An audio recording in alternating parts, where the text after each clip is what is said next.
अस्सलाम वालेकुम नाज़रीन, इमरान याकूब खान साहब और ज़फ़र हिलाली साहब के साथ मैं हूं Samina Pasha. Programme viewpoint में आपको खुशामदीद कहती हूं।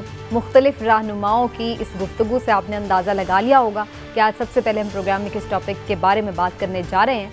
तो जनाब, ये सूरत हाल ऐसी ही है कि जब भी गर्मियाँ आती हैं तो हम देखते हैं कि बिजली गायब हो जाती है, लोड शेडिंग घंटों घंटों पर मुहित होती है और जब सर्दियां आती हैं तो फिर हमें गैस बहरान का सामना करना पड़ता है। सितम तो ये है कि इस वक्त बिजली हो या फिर गैस, दोनों के ही निर्ख भी इतने ज़्यादा हो चुके हैं, लेकिन इसके बावजूद भी लोग परेशान हैं कि एक तो बिजली हो या गैस महंगी है और दूसरा ये कि वो दस्तयाब भी नहीं है, नापैद है। सूरत हाल इस वक्त ये है कि जो आप इंडस्ट्री को रन करने की बात करते हैं तो जाहिर है कि उसको भी चलाने के लिए गैस का ईंधन दरकार है, लेकिन जब गैस की शॉर्टेज होती है तो फिर इंडस्ट्री भी सफ़र करती है और घरेलू सार्फिन के मसाइल और मुश्किलात अपनी जगह हैं कि जिनको हर वक्त सख्त सर्दी में गैस की अदम दस्तयाबी का सामना करना पड़ता है। लेकिन ये आज की सूरत हाल नहीं है, ये सालों की सूरत हाल है और हर साल चाहे किसी की भी गवर्नमेंट हो, हम ये मामला देखते ही हैं कि गैस जो है वो सर्दियों में कहीं उड़न छू हो जाती है। आखिर इसके लिए प्रॉपर हिकमत अमली क्यों नहीं बनाई गई है? इस दफ़ा फिर से प्राइम मिनिस्टर साहब ने ये तो कह दिया कि जी हमें गैस बहरान का सामना होगा, लेकिन आखिर इसका पहले से पेशबंदी क्यों नहीं कर ली जाती? इसका हल आखिर क्यों नहीं निकाल लिया जाता? इन सारी हवालों से आज गुफ्तगू करेंगे। सबसे पहले आप सबको मैं खुशामदीद कहती हूँ। पहले इमरान साहब की तरफ आते हुए, इमरान साहब, आखिर इस गैस बहरान का जिम्मेदार है कौन? बिस्मिल्लाहिर्रहमानिर्रहीम। इस गैस बहरान का जिम्मेदार 100% सिर्फ और सिर्फ ये हुकूमत है। अच्छा। हाँ जी, उसकी बुनियादी वजह ये है कि देखें, ये वो हुकूमत है जो जितने आप देखें वुज़रा हैं इस वक्त, वो नारे लगाते थे। इमरान खान साहब कहते थे कि मुस्लिम लीग नून ने तो लूट लिया है, मुस्लिम लीग नून ने तो तारीख में सबसे महंगी तरीन गैस खरीदने के मुआहदे किए हैं, LNG से तूफ़ान हो गया है। साबिक़ वज़ीर-ए-आज़म शाहिद हक्कान अब्बासी के ख़िलाफ़ इस हवाले से मुकदमा भी बना, केस भी बना, नैब भी हुआ, सब कुछ हुआ, लेकिन हुआ क्या? उन्हें तो पता नहीं कुछ होगा या नहीं होगा। हुकूमत ने जो मुआहदा गैस खरीदारी का नून लीग में $13 में किया गया था, आज वो हुकूमत ने $31 में किया कतर पेट्रोलियम के साथ। अब मुझे आप ये बताएं कि ये इसको मैं नाहिली ना कहूँ तो और क्या करूँ? आपको चाहिए था आपने बर वक्त इस पे अपना एक्शन लिया होता, बर वक्त अगर आपने सौदे किए होते तो आज आपको गैस ना तो इतनी महंगी मिलती और ना इतना शदीद बहरान पैदा होता। दूसरी बात ये है, दूसरी वजह जो है वो ये है कि जो दो कंपनियां थी जिन मुआहदा करने वाली, उन्होंने भी मुआहदा पूरे करने से इनकार कर दिया था। अब आप ये बताएं कि हुकूमत को अब अगर हम कहेंगे कि जी आपकी नाअहली है, तो वो कहेंगे जी हम क्या करते हैं, ये तो पिछली गवर्नमेंट जो थी, पिछली हुकूमतें, उनका किया धरा था। क्या उनका क्या किया धरा था? क्या ये भी मुआहदे आके उन्होंने करने थे? या वो अगर 5 साल पहले को मुआहदे नहीं करके गए, गोल आपके वो महंगे करके, तो चले आप उन्हीं को कंटिन्यू कर लेते तो आज फिर भी आधी से कम कीमत होती। ये सारी चीज़ें मैं समझता हूँ कि मैनेजमेंट किसी भी चीज़ की जो है उसमें ये हुकूमत बुरी तरह से नाकाम नजर आती है और उसका खमियाजा भुगतना हम आवाम को पड़ता है। हिलाली साहब, आप इस बात से एग्री करेंगे कि ये government whole and sole responsible है फॉर दिस गैस क्राइसिस? बिल्कुल नहीं। ये तो हम तो देखिए, अगर आप स्टडी करें हिस्ट्री ऑफ गैस पाकिस्तान, आप हंसने लग जाएंगे कि ऐसे पागल लोग थे जो ये इंडस्ट्री को कंट्रोल कर रहे थे। एक ज़माने में आपको पता था, हम सोच रहे थे कि गैस कभी ख़त्म ही नहीं होगा, हमें तो मुफ्त गैस मिल रहा है, बिल्कुल मुफ्त गैस मिल रहा है। कमाल है। वही माने $4 जब पेट्रोल था, हमें गैस मिला। हमने कहा भाई इसका क्या कीमत रखना है, और किधर से किधर पेट्रोल का प्राइस गया है, मगर गैस का वही प्राइस रहा। कोई स्टोरेज नहीं, कोई पाइपलाइन नहीं। इनसे पूछे कौन सा गवर्नमेंट था जब कतर ने कहा था हम अंडर वाटर पाइपलाइन बनाएंगे पाकिस्तान को, हर वक्त गैस होगा उनके पास, क्यों इनकार किया? वर्ल्ड बैंक कह रहे थे हम भी पैसे देने के लिए तैयार हैं, क्यों इनकार किया था? These people, ये सब मैं कहता हूं करप्शन, ये सब चाहते हैं कि हमें कुछ किकबैक और कमीशन मिले, और जब उनको कमीशन और किकबैक नहीं मिलता था और वर्ल्ड बैंक प्रोजेक्ट्स में आपको नहीं मिलते हैं, वो नहीं लेना चाहते थे। ये सब चोर लुटेरे हैं हमारे लीडर्स। नहीं तो आप समझते हैं, आप मुझे एक चीज बताएं, आपका गैस का बिल क्या है? मेरा गैस का बिल 500 रुपया है, 700 रुपया है, ज्यादा सर 1500 रुपया है। Yes. अभी थोड़ा सा ज्यादा हो गया है। मेरा इस वक्त का 1100 पूरा महीना, हाँ पूरा महीना खाना पका रहे हैं, गैस गाड़ रहे हैं, पानी गर्म कर रहे हैं, हर चीज कर रहे हैं आप, और 1100 रुपया दे रहे हैं। और पेट्रोल का प्राइस क्या है? आखिर भाई गैस से वही 4 पहिए चलते हैं ना जो पेट्रोल से चलते हैं। तो व्हाट इज द पॉइंट कि आप उसको कॉस्ट क्यों नहीं करें? मैं समीना, मैं आपको बताता हूं, अगर ये गैस जब हमें मिला, हम इसको कॉस्ट ठीक करते तो 70 साल और 50 साल नहीं, 170 साल ये गैस हमारे साथ रहता। मगर दिस वाज स्टूपिडिटी, करप्शन, लूट। मैं आपको बता रहा हूं, इनको, हमारे सियासतदान, ये पॉलिटिशियंस, इनको तो आता ही नहीं है कुछ पैसे गिनने के अलावा। Here is an example. ये तो आपने बड़ा अच्छा मेंशन किया लाली साहब, जो थ्रू आउट एक नेग्लिजेंस रही है इस मामले पर, लॉन्ग टर्म प्लानिंग्स नहीं की गई, ये भी आपकी बात 100% दुरुस्त है। लेकिन अभी तो 3 साल से ये लोग हैं पीटीआई की गवर्नमेंट, तो इन्होंने भी काफ़ी दावे किए कि हम नई गैस पाइपलाइन बना रहे हैं, हम नए टर्मिनल्स लगा रहे हैं, लेकिन उस पर भी तो हमें कोई 3 साल से पेशरफ नजर नहीं आई ना। अगर उन्होंने नहीं किया तो इन्होंने कौन सा कर लिया? हाँ बिल्कुल, आप सही कह रही हैं। इसलिए कि वो कॉन्ट्रैक्टर जब आता है, उससे बात करते हैं, शायद इनका कुछ बनता नहीं है, अनबन हो जाता है, वो चले जाता है। मुझे नहीं पता भाई what is the reason. 3 ship loads आपने कम क्यों ऑर्डर किया? क्या आपको कैलकुलेशन नहीं पता है कितना गैस की जरूरत है? तो why is it 3 ship loads less? ये देखिए, मैं आपको बता रहा हूं यार, कोई माफ करिए, कोई ठेकेदार आ जाता है, आपका प्राइम मिनिस्टर बन जाता है, कोई एक दिन काम नहीं करता है और वो प्राइम मिनिस्टर बनने के चाहता है, कोई क्रिकेटर आ जाता है, आपका प्राइम मिनिस्टर बनता है। I mean for God sake, आपको कोई कंट्रोल ही नहीं है। इस मुल्क किसके हवाले आप करते हैं? अनपढ़ पब्लिक, यूजलेस पब्लिक पैसे लेके वोट देती है, और ये लोग 12 और 14 साल लोगों को इख्तियार में रखता है। नहीं समझती हैं आपकी ये दिस इज द रीजन। अगर आप अभी तक ये रीजन नहीं समझती हैं तो आप कभी नहीं समझेंगी। अच्छा, तो इमरान साहब, लाल साहब तो कह रहे हैं कि ये सालों पे मुहित एक जहालत है जिसकी वजह से हम देख रहे हैं कि इस वक्त हमें गैस का क्राइसिस। वैसे एक बात से मैं एग्री करती हूँ लाल साहब की कि जब हम छोटे थे अपने बचपन में, तो हमने तब कभी गैस क्राइसिस नहीं देखा था लाल साहब। इमरान साहब, हमने तो हीटर भी गैस के यूज़ किए हैं और घर पे हर वक्त गैस अवेलेबल होती थी। आई एम श्योर आप इस बात से तो एग्री करेंगे। नहीं, गुजारिश ये है कि हिलाली साहब की तो सारी बातें ठीक हैं और सारी बातों से आप एग्री करें, लेकिन हिलाली साहब कमाल खूबसूरती से इस आपका वो सवाल टाल गए हैं कि मौजूदा हुकूमत इसकी जिम्मेदार है या नहीं। भाई बात ये है कि इन्होंने जो माजी में तो हुकूमतों ने नहीं किया, माना वो तो करप्ट लोग थे, किकबैक्स पे चलते थे, उनको पैसे चाहिए थे, उनकी सारी मामला थी, लेकिन वो चले किसी भी तरीके से अवाम को गैस मिल तो जाती थी। लेकिन अब तो गैस हुकूमत नहीं, लेकिन ये पिछले काफी सालों से ये मसला है। गुजारिश सुने, ये तो नहीं मसला, इतना तो नहीं मसला कि वजीर साहब खुद आके ऐलान करेंगे सुबह दोपहर शाम 3 टाइम सिर्फ खाने के लिए मिलेगी।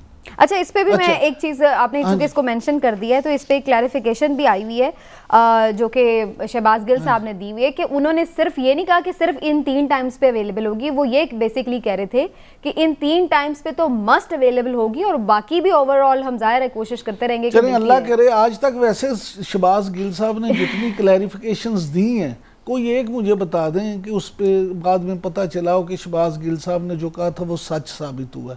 लेकिन मैं क्योंकि ज़ाती तौर पे शहबाज गिल साहब का बड़ा मौत की दूँ, तो मैं ये दुआ ज़रूर करूँगा कि अल्लाह करे कि शहबाज गिल साहब की ये वाली बात जो है वो सच साबित हो और आवाम को गैस मिल जाए। देखिए, हिलाली साहब जो फरमा रहे थे ना, इस बात में कोई 1% भी इख्तलाफ करने की गुंजाइश ही नहीं है कि हमने हर दूसरे मामले की तरह गैस के साथ भी वो किया जो किसी मुल्क में किए जाने का सोचा भी नहीं जा सकता था। मुझे आप ये बताएं कि आपने सीएनजी, देखना भेड़ चाल पे हम चलते हैं, सीएनजी अलाउ किया कि जी आप सीएनजी पे गाड़ियां शिफ्ट कर लें। हर मोड़ पे, हर गली की नुक्कड़ पे, हर आपको CNG स्टेशन नजर आ गए। लोगों ने अपनी गाड़ियां सब CNG पे मुंतकिल कर दी, बसें आपने कहा जी अब CNG पे चलेंगी, फलानी चीज। क्या आपके पास गैस के इतने रिसोर्सेज थे? नंबर 1। नंबर 2 ये कि चले आपने अगर इंपोर्ट ही करना थी तो क्या आपने इतने टर्मिनल बना लिए थे? नंबर 3 आपने इतने मुआहदे कर लिए थे, आपके पास तो मुआहदा, आप देखें आपको जितनी गैस चाहिए, अभी हिलाली साहब जो कह रहे थे कि 3 शिप्स इन्होंने जो चाहिए थे ज़रूरत से कम इन्होंने साइन ही नहीं किया, एग्रीमेंट ही नहीं किया। यानी आप किसी भी चीज़ में, किसी भी हुकूमत ने किसी भी अगर उसमें काम नहीं किया तो आप सिर्फ ये कह के बरीउज़्मा हो जाएंगे कि ये तो बड़ा पुराना मामला चल रहा है, पिछली हुकूमतों में नहीं था किया, हमने तो हमने किया तो क्या। लिहाजा मैं ये समझता हूँ कि किसी न किसी को तो आके इसकी जिम्मेदारी लेना होगी।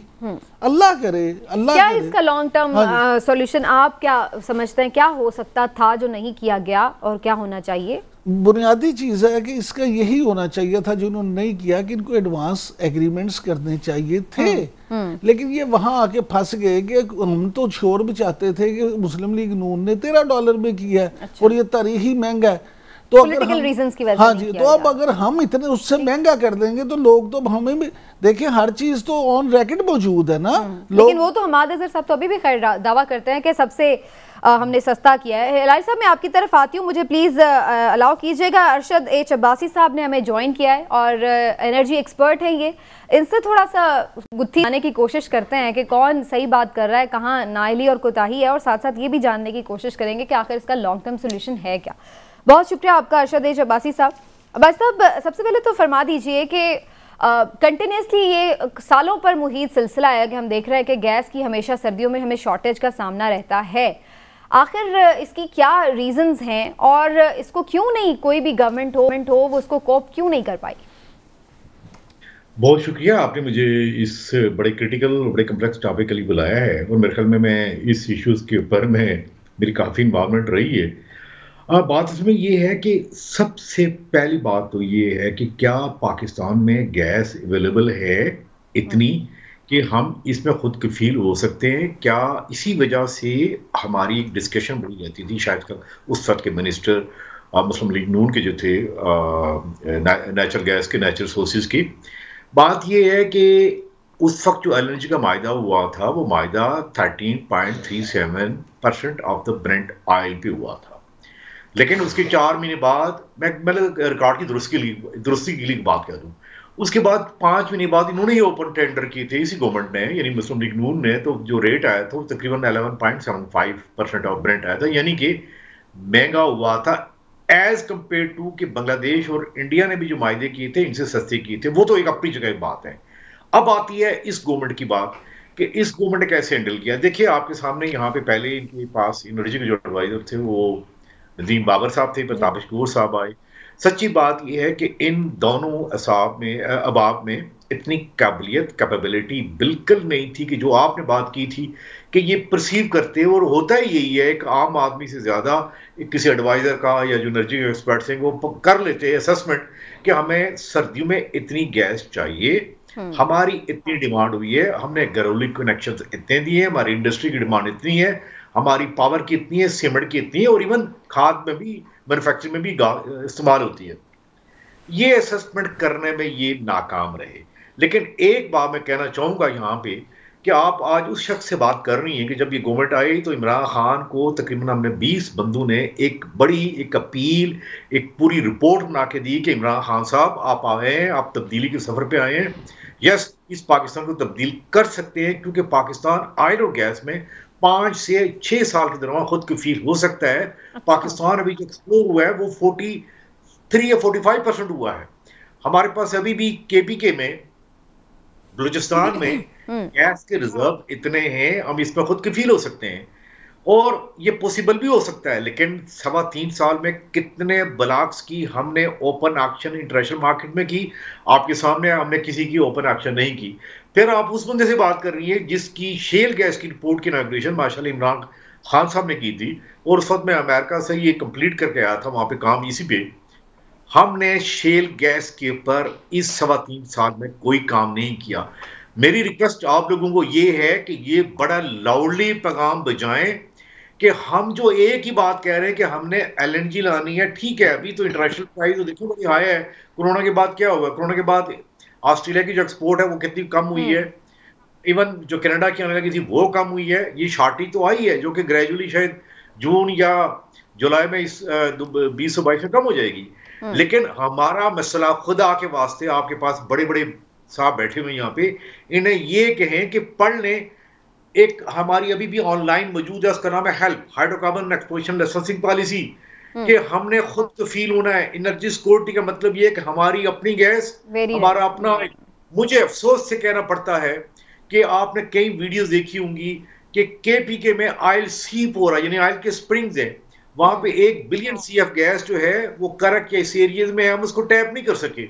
ये कितनी बड़ी नाअहली है। अच्छा अब्बासी साहब, आपने बड़ा इंपॉर्टेंट पॉइंट रेज किया, प्लीज साथ रहिएगा, मैं हिलाली साहब से भी इस पे कमेंट लूंगी। हिलाली साहब, ये बड़ा इंपॉर्टेंट पॉइंट है। इमरान साहब खुद, प्राइम मिनिस्टर साहब हर बात में ये कहते हैं कि हमें चाहे फूड हो या कुछ हो, हमें खुद इन्हें की तरफ जाना है, ना कि हम हर इम्पोर्ट ही करते चले जाएं। वो जाहिर है हमें महंगी भी मिलती है और फिर हमें इस तरह के मसाइल का सामना भी करना पड़ता है, शॉर्टेज वगैरह का। आपको क्या नजर आ रहा है कि ये तो बड़ी इंपॉर्टेंट बात है कि आप खुद से तो सर्च आउट हम करें। एक दफा सुई में से हमने निकाल ली गैस, उसके बाद हम भूल ही गए कि हमने कहीं और भी निकाल ली। देखिए बिल्कुल सही कह रहे हैं। मैं इनसे पूछना चाहता हूं, क्या आप 3.5 साल पहले एक 20 पेज का खत दे दिया प्राइम मिनिस्टर को और फिर उसके बाद आप चुप हो गए? आपने किसी को याद नहीं दिलाया कि आपके पास एक खत लिखा था? आपने किसी को कुछ नहीं कहा कि खुद कफील हो सकते हैं? मैं ये जानना चाहता हूं कि भाई ये डजंट मेक सेंस कि आप एक प्राइम मिनिस्टर को ऑफ अ कंट्री जिधर पेट्रोल कम है, गैस कम है, एनर्जी का इतना शॉर्टेज है, और आप 20 सफ़े लिख के कहते हैं कि आप खुद कफील हो सकते हैं, और वो फिर भी नहीं देखा उस खत को। इसके माने तो पढ़ नहीं सकता है। बात सुनिए, देखिए अलाली साहब जरा बात सुनिए, आप तो गवर्नमेंट सर्विस में रहे हैं। देखिए कोई आदमी एक इनके तक पहुंचा दी गई, असद उमर को दिया गया, ये पाकि इनके सब मिनिस्टर्स को हम वो रिपोर्ट बना के हाथ में दे सकते हैं और वो ऑनलाइन मौजूद है। अब आप ये कहें कि मैं इनके पीछे पीछे हम भागे, तो देखिए इसमें हम लोग कोई प्लेयर हैं ना, हमारा गैस इंपोर्ट का तल्लक है ना, हम ऑयल ना इसमें इंडस्ट्री में प्लेयर हैं। अब आप ये कहें कि इनके पीछे ऐसे भागा जाए जैसे पाकिस्तान में अक्सर लोग करते हैं, तो ये कोई काम, ये बंदा कोई काम नहीं करता ना दुनिया में, ऐसे होता है। ये इनकी नजर से गुजरा है, एक दफा नहीं, 2 दफा नहीं, बल्कि ये इन डेप्थ डिस्कशन। तो आप बताएं। अच्छा चलिए ठीक है, ठीक है, मैं नहीं कहता आप ये सब चीज कर सकते हैं, बिल्कुल सही कह रहे हैं आप, मैं मान जाता हूं, वो मेरी गलती है कि मैंने कहा कि आपको फिर याद दिलाना था। I accept, I am sorry. मुझे ये बताएं कि फिर इसके माने ये है कि ये पागल लोग हैं ना। आई मीन जब एक आदमी को आप कहते हैं कि ये तुम्हारा हल होता है मसाला और नहीं करता है, तो व्हाट डज इट मीन? आपकी जो लाउड आवाज है ये वहां पीएम हाउस तक बनीगाला या वहां या इवन पिंडी तक जानी चाहिए। आपका क्या ख्याल है कि उसके बाद ये कोई इस तरह चलना चाहिए कि जी ये मेरा काम है, जरा मुझे लाइसेंस चाहिए, मैं लाइसेंसी हूं, या मैं ब्लॉक लेना चाहता हूं, मैं या शेल गैस की अनलॉक करना चाहता हूं? देखिए हमारा काम है। बिल्कुल आपने एक सजेशन दे दी, लेकिन अब्बासी साहब इसमें मेरा क्वेश्चन ऐड कर लीजिए कि आपके ख्याल से फिर रीजंस क्या हैं कि पॉलिटिकल नेग्लिजेंस रही है? मैं जरा थोड़ा सा क्यों नहीं इस तरफ किया गया? देखिए एक बात सुनिए, देखिए जो एलएनजी इंपोर्ट करने वाले जो लोग हैं या जो भी इसमें इन्वॉल्व हैं, या जब पाकिस्तान में ऑयल इंपोर्ट होता है, वो लोग पावरफुल हैं, they know how to manipulate in the ministry and even the higher up. ये बड़ी अच्छी तरह बात है। जब तक आप एक कमिटमेंट वाला एक ऐसा आदमी जो मोहब्बत वतन हो कहेगा पाकिस्तान फर्स्ट, पहले पाकिस्तान। मैं इवन देखिए आज मुझे बात सच कहने दीजिए, no pressure of Saudi Arabia, no pressure of Qatar, UAE या कुवैत। हम सबसे पहले ऑयल एंड गैस के अंदर खुद कफील होंगे। मैं ये अकेला नहीं था, मेरे साथ 20 पाकिस्तान के टॉप जीए साबरी, रदियुद्दीन जैसे ये और बंदे भी शामिल थे। ये मेरी अकेले की काविश नहीं थी, हर एक ने जाके गोश गुजार की, हाथ चक तक हमने शायद जोड़े कि हुजूर आप कह रहे थे कि तब्दीली का सफर उस वक्त शुरू होगा, हाँ, कि जब हम गैस, ऑयल और गैस पे खुद कफील हो जाएंगे। देखिए ये असल में जो भी बात हो रही है कि डॉलर पर चला गया, ये चला गया, 18 से 20 बिलियन डॉलर की आपकी इंपोर्ट ये होती है। आप गैस और ऑयल में खुद कफील हो, आपका डॉलर 50 से 60 डॉलर के जो डॉलर है उसकी वो जो परचेज प्राइस है। अब्बासी साहब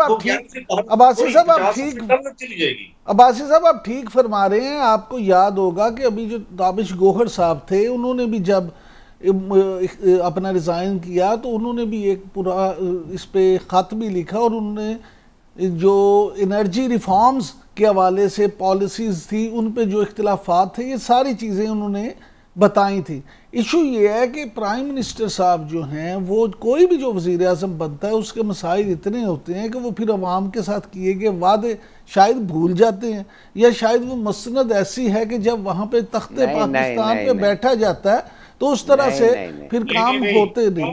गुजारिश सर, बिल्कुल नहीं हिलाली साहब, गुजारिश ये है कि आप तो नहीं कह देते हैं, लेकिन असल चीज़ ये है कि आप देखें ना, हमने तो बातें नहीं सुननी, हमने तो अमल पे देखना है ना। क्या अमलन एनर्जी सेक्टर में ये गैस का बहरान दूर करने के लिए कुछ किया गया? अभी आपके सामने अब्बासी साहब फरमा रहे थे। मैं आपको बता रहा हूं, आपको मैं बताता हूं, इन्होंने बिल्कुल सही बात की। हाँ जी, इमरान याकूब साहब माफ करिए कत्ता कलामी, इन्होंने अब्बासी साहब ने बिल्कुल सही बात कहा। ये जो लोग होते हैं जो ऑयल इंपोर्टर्स हैं, उनमें से एक को मैं बहुत अच्छी तरह जानता हूं, ये माय गॉड, ये कुछ पैसे नहीं छोड़ेगा अपने कमाई को, उसका जो नुकसान होगा अगर पाकिस्तान ऑयल न इंपोर्ट करे। ऐसे ही एब्सोल्युटली करेक्ट, ये बिल्कुल सही कह रहे हैं। और माफ करिए, अगर वजीर आजम कप्तान होता है और अगर वो उसकी फेलियर होती है उसकी टीम पे, कप्तान का कसूर है। मैं जानना चाहता हूं इनको क्या कहा उन्होंने कि तुम तेल मत ढूंढो, तेल खरीदते रहो। ये प्राइसेस पे जो वो सेट कर रहे हैं, my God, can you imagine? आप समझे कितने पैसे इन लोगों को बांटे होंगे। आई एम सॉरी, ये मैं बिल्कुल चलिए लास्ट कमेंट ले लेते हैं अब्बासी साहब का, फिर हमें ब्रेक की तरफ भी जाना है। गुजारिश सिर्फ इतनी है, हिलाली साहब जो बात कह रहे हैं वो एक अलग बात है, अब्बासी साहब जो कह रहे हैं वो बिल्कुल दूसरी बात है। देखें, माफियाज तो हैं जो गैस में LPG की बात करें, LNG की बात करें, पेट्रोलियम की बात करें, एनर्जी सेक्टर में क्या क्या नहीं आए यहाँ, जो इन्होंने अपने मुआवने खुसूसी रखे थे, उनके हवाले से इतनी स्टोरियां सामने आ गई।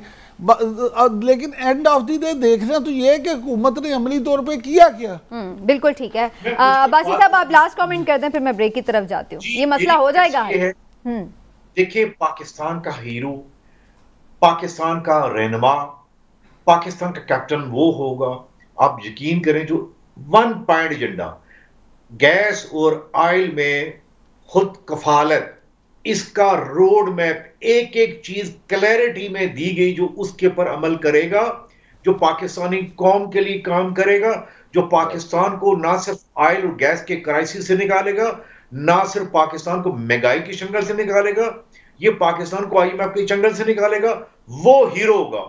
अब दुआ करें कि वो ऐसा बंदा आए पाकिस्तान के साथ कमिटेड हो। इनके बस की बात नहीं है। अच्छा, ये सारे के सारे हमने देना है। चलिए, थैंक यू।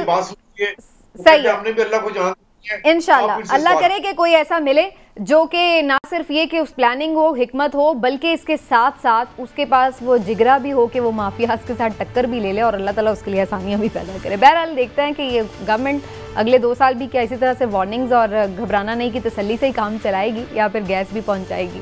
एक ब्रेक लेते नाज़रीन, ब्रेक से वापस आते हैं तो बात करेंगे कुछ कराची की सियासत के हवाले से बड़ी इंपॉर्टेंट डेवलपमेंट है। क्या MQM फिर से मुत्तहिद होने जा रही है? देखते हैं एक ब्रेक के बाद।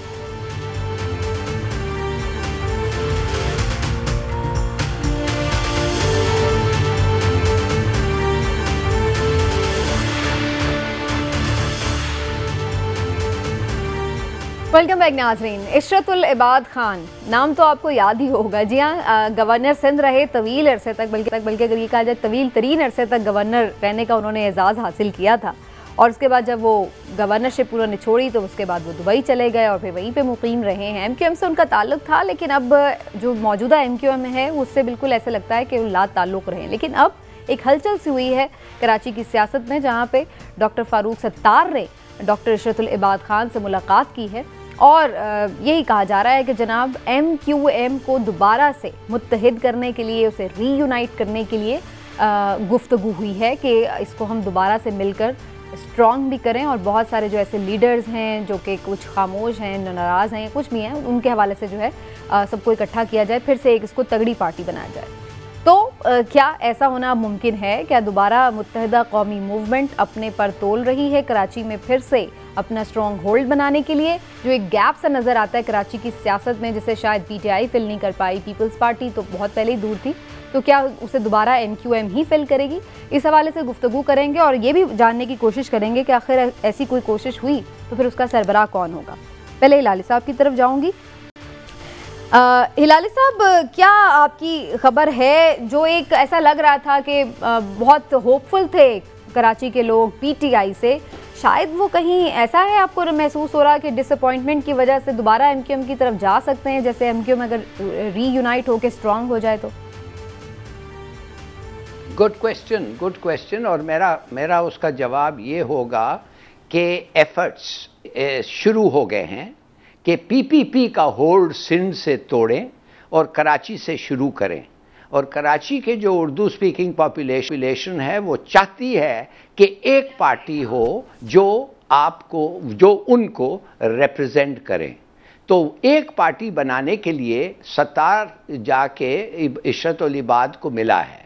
अब देखिए वो क्या चाहते हैं, वो चाहते हैं कि एक पार्टी तो हो उर्दू स्पीकिंग के लिए, मगर साथ साथ PTA, GDA, इंडिपेंडेंस और भी उनको ज्वाइन करें और ये जो 14 साल पुराना होल्ड है PPP का, इसको तोड़ें। और इबाद जो है 14 साल गवर्नर रहा है, कूल आदमी है, काम आदमी है, बड़ा अच्छा बोलता है, मीठी बातें करता है, मुंह फट नहीं है, और उसकी जो रिलेशनशिप है एस्टैब्लिशमेंट के साथ फर्स्ट क्लास है। और वो मुस्तफ़ा कमाल के तरह कुछ उर्दू लोग समझते हैं कि उसने आके MQM के पीठ में छुरा बोखा है, उसका वो एडवांटेज भी नहीं है, वो डिसएडवांटेज भी नहीं है। तो देखिए ये मामला अब शुरू हो गया है। और आपको ये भी इंटरेस्ट होगा सुनने में समीना कि 16 DIGs कराची में, सिंध में अब ट्रांसफ़र हो गए हैं। अच्छा। ये DIG 16 और 18 साल से सिंध में हैं, जब रूल ये है कि 10 साल से ज़्यादा एक प्रोविंस में फेडरल सर्विस में नहीं होना चाहिए। तो ये सब जो मैं देख रहा हूं, ये सब एक मूव है कि PPP का होल्ड तोड़ें। और अच्छा। इसका नतीजा ये हुआ है कि बिलावल भुट्टो भाग के गया, मौला फजल रहमान के घर पहुंच गया। अच्छा। और नून और JUI के साथ अब वो अलायंस बनाना चाहता है कि काउंटर करें ये MQM PTI का एफर्ट। पता नहीं ये हो सकता है कि नहीं हो सकता है, मगर मैं समझता हूं कि ये एक बड़ा जबरदस्त एक मूव है, एक पॉलिटिकल मूव है। तो आपकी बात असल ये है, आप मुझे बताएं सिंध की ये हालत है कि आज ये जो मेरा कैमरामैन है मेरे साथ और एक और आदमी जो है, वो दोनों कहते हैं उन्होंने वो वीडियो देखा हुआ है जो एक पुलिस वाला रोड पे बैठा हुआ है अपने 2 बच्चों के साथ और एक को 50,000 रुपये के लिए बेच रहा है। क्यों? कि दूसरा जो बच्चा है उसको मेडिकल ट्रीटमेंट चाहिए। अ फैमिली ऑफ 4 1-2 दिन पहले सुसाइड कमिट किया, वो भी बाय द वे सिंध के साथ है।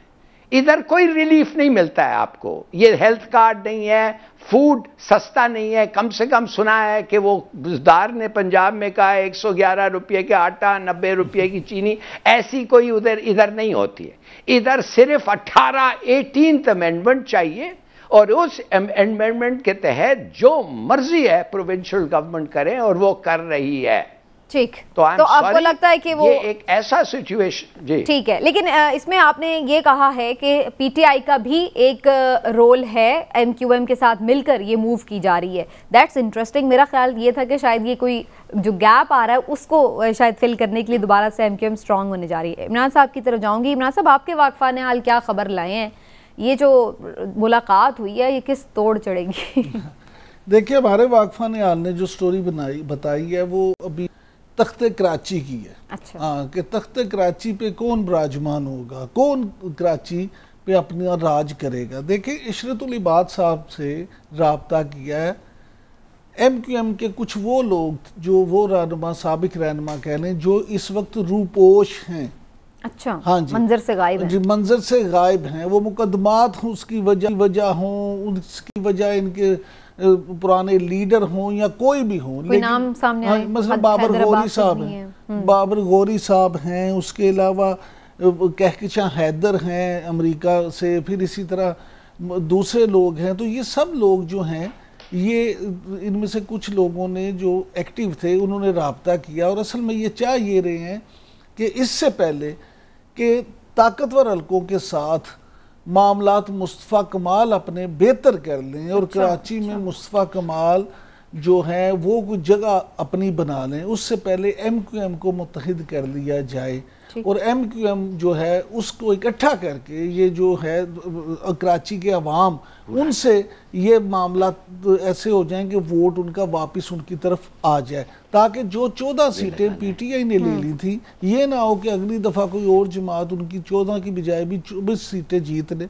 और ये MQM बिल्कुल ही फारिग हो जाए। देखिए, हिलाली साहब जो अभी फरमा रहे थे ना कि मुस्तफ़ा कमाल का एक डिसएडवांटेज है कि उन्होंने, कुछ लोग समझते हैं कि उन्होंने MQM की पीठ में छुड़ा गोपा है। मैं इससे बिल्कुल उलट समझता हूँ। मैं समझता हूँ कि मुस्तफ़ा कमाल के पास एक बहुत बड़ा एडवांटेज है कि कराची की ज़्यादा पब्लिक ये समझती है मुस्तफ़ा कमाल ने वहाँ पे बहुत सारी डेवलपमेंट की है और बतौर नाज़िम कराची उन्होंने वहाँ पे डिलीवर किया है, उन्होंने कराची के अवाम के लिए काम किया है और उन पे उस तरह से करप्शन के इल्ज़ामात भी नहीं, बल्कि जो उनका डिसएडवांटेज है कुछ लोगों के नज़दीक वो उनका एडवांटेज है कि उन्होंने उसको डिसऑन किया। उसी तरफ आ रहा हूँ। असल चीज़ सिर्फ ये है कि अब क्योंकि अगले इलेक्शन जो हैं वो आने वाले हैं, उनकी तैयारियां हैं और ख़ास तौर पे जब अर्ली इलेक्शंस की बात हो रही है तो उसमें अब सारी जमातें ये कोशिश कर रही हैं, इसीलिए हाँ जी, इसीलिए MQM भी कर रही है। और जो फारूक सत्तार साहब हैं, अब अमलन अगर आप देखें कि इस वक्त MQM में उनकी क्या हैसियत रह गई है,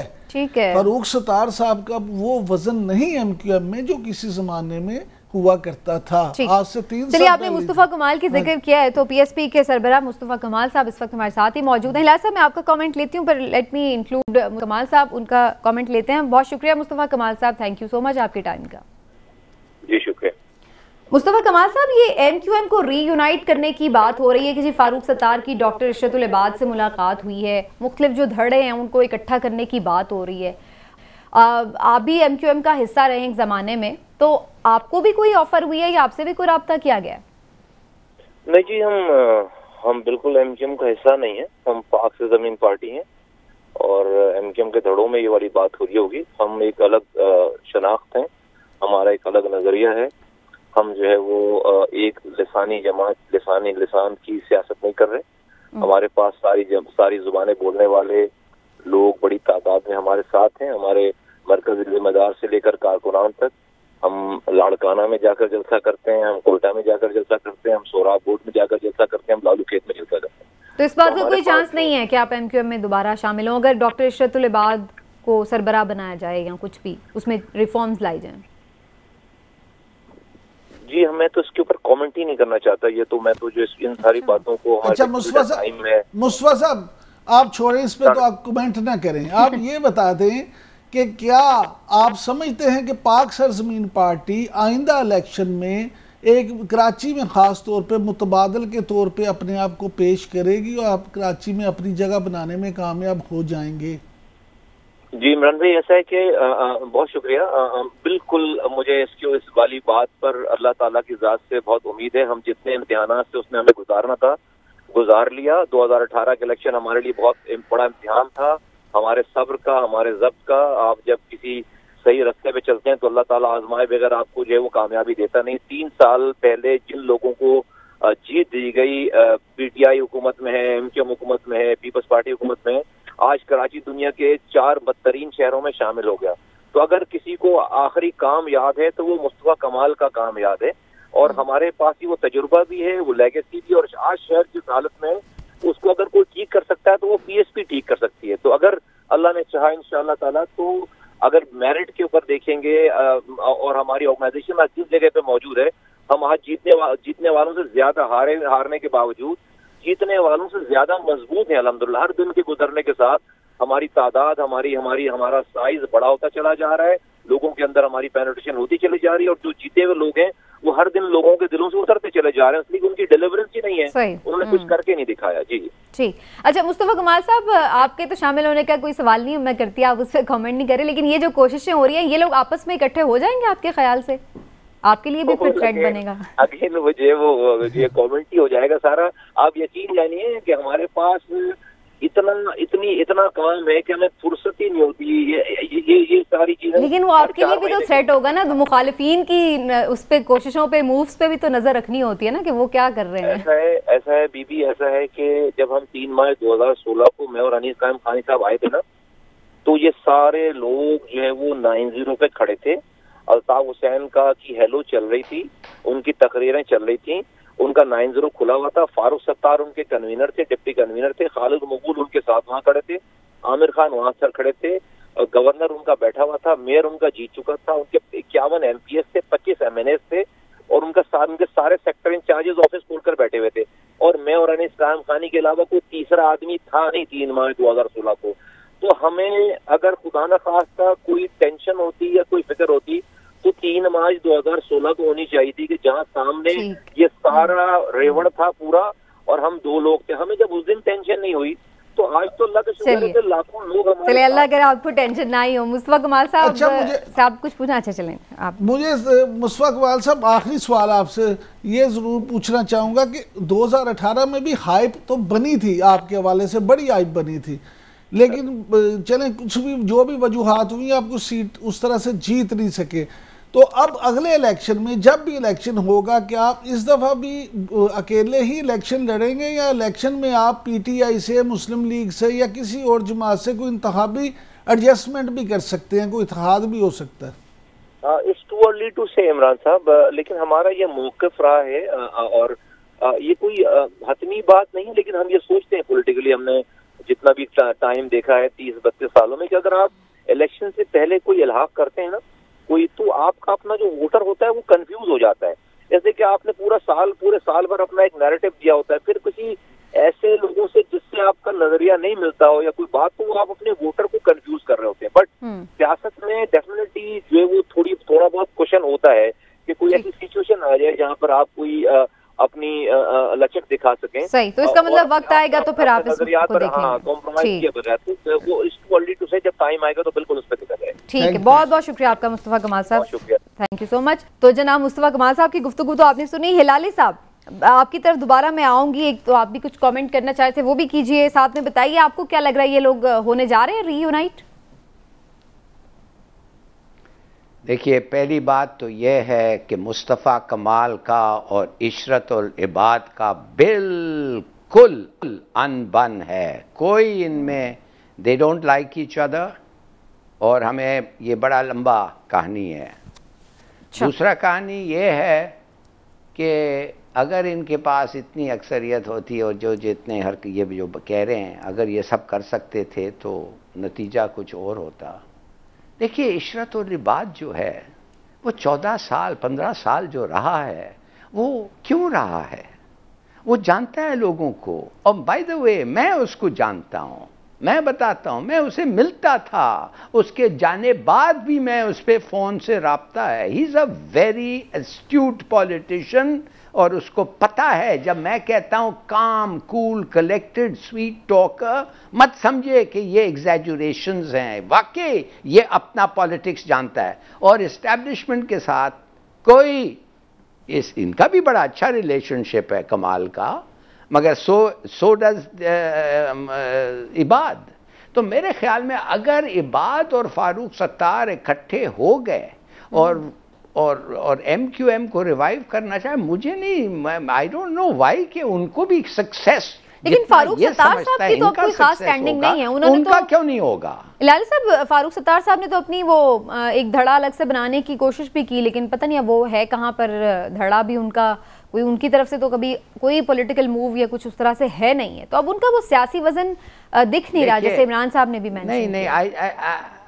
आई थिंक दैट्स अनफेयर। देखिए, जब ये केओस और टर्मोइल MQM में आया 16 अगस्त के स्पीच के बाद, इमरान वो उसका क्या नाम है उसका, हुसैन का, अल्ताफ़ हुसैन का, उसके बाद बहुत सारी चीज़ें थी वो बड़े अनसेटल्ड थे। फारूक सत्तार को भाई एक दिन उसका बॉस है और दूसरे दिन कहते हैं उसको कहो कि ये गद्दार है, आसान नहीं है ना। हर आदमी तो नहीं कह सकता है इतना जल्दी कि गद्दार हो गया। एक दिन मेरा बॉस था, एक दिन हर चीज था और आज गद्दार हो गया, ये तो नहीं हो सकता। सॉफ्टवेयर वैसे ऐसे ही अपडेट होते हैं लाल साहब। ठीक है लाल साहब, वक्त खत्म हो रहा है तो मैं एक शॉर्ट सा क्वेश्चन इमरान साहब से भी कर लूं। जी इमरान साहब, आपके कंक्लूडिंग रिमार्क्स। नहीं, मैं ये कहता हूँ कि जी आप हिलारी साहब जो कह रहे थे ना, ये एक दिन में नहीं हुआ। सबको ये पता था कि वो गद्दार है, हिलाली साहब को भी पता था और हिलाली साहब दिल से उसे गद्दार मानते भी हैं, लेकिन उसके डर और खौफ की वजह से ये लोग सियासत में उसको अपना लीडर और बॉस बनाए बैठे थे। तो ये मैं समझता हूँ कि उसको डॉन बनाने में इनका भी उतना ही किरदार है। चलिए जी, प्रोग्राम का वक्त खत्म हो गया। आज के प्रोग्राम के हवाले से फीडबैक जरूर दीजिएगा, इंशाल्लाह फिर आपसे मुलाकात होगी। अपना ख्याल रखिए, अल्लाह हाफ़िज़।